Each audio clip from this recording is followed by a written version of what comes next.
وما من شيء إلا يسبح بحمد الله. فكل ما تراه عينك من خلق جماد أو حيوان أو نبات فهو يسبح بحمد الله العظيم، ولكن لا تعلم لغة التسبيح لكل مخلوق. سبحان الله، له لغة خاصة يسبح فيها الله ويحمد الله على ما أعطاه وهداه. فسبحان الله، فلنتعلم من هذه البطة. ومن يرسل لهذه البطات رزقها غير الله سبحانه وتعالى، ومن علم هذه البطات السباحة غير الله سبحانه وتعالى. والله إن هذه البطة تعطي درس كبير سبحان الله للإنسان.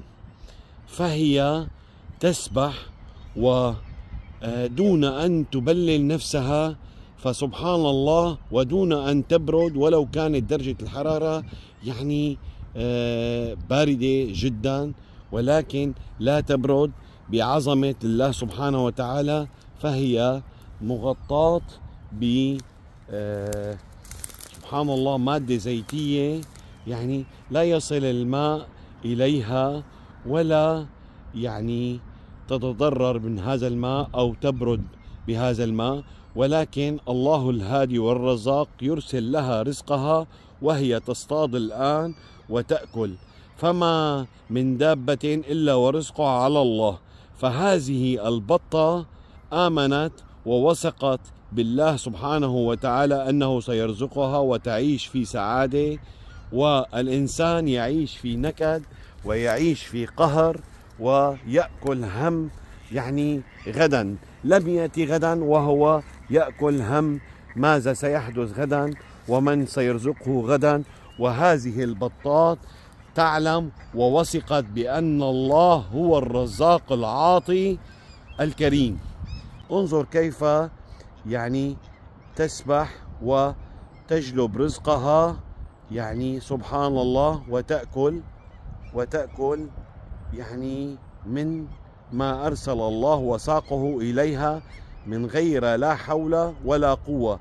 انظر هذه الحركات كيف تبحث عن رزقها الذي ساقه الله وهي مقتنعة مسرورة، تسبح بحمد الله ومقتنعة بأن كل شيء بيد الله، ومؤمنة ومسلمة أمرها تماما لله سبحانه وتعالى.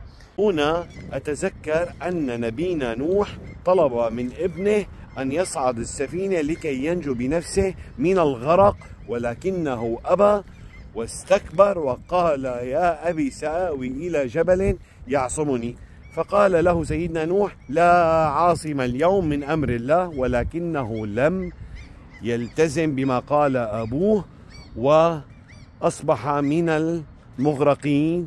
ولكن العجيب، أمر سيدنا نوح بنفس اللحظة الحيوانات أن تصعد السفينة، فصعدت الحيوانات بفطرتها ونجت من الغرق، وابنه لم ينجو بمعصيته واستكباره، فهو يحسب أن الجبل سيعصمه.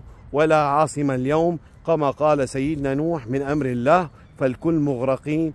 فنجا سيدنا نوح ومن معه والحيوانات ولم ينجو ابنه. فسبحان الله كيف يتوه عقل ورشد الإنسان أحيانا ويتبع الشيطان. هنا أريد أن أقول سبحان الله، الذي أودع بهذه البطات الفطرة وراحة البال والسكينة والطمأنينة، ولم يضعها ببعض الناس الذين ابتعدوا عن الله ولا يؤمنون أن الرزق بيد الله، ولا يؤمنون بأن العاطي هو الله. ولكن هذه البطات على ثقة تامة بأن كل شيء بيد الله. والبعض من البشر ينكر هذه الحقيقة، فسبحان الهادي والعاطي والمصور والخالق العظيم. ولكم مني كل المحبة وكل الاحترام، ودمتم جميعا بألف خير.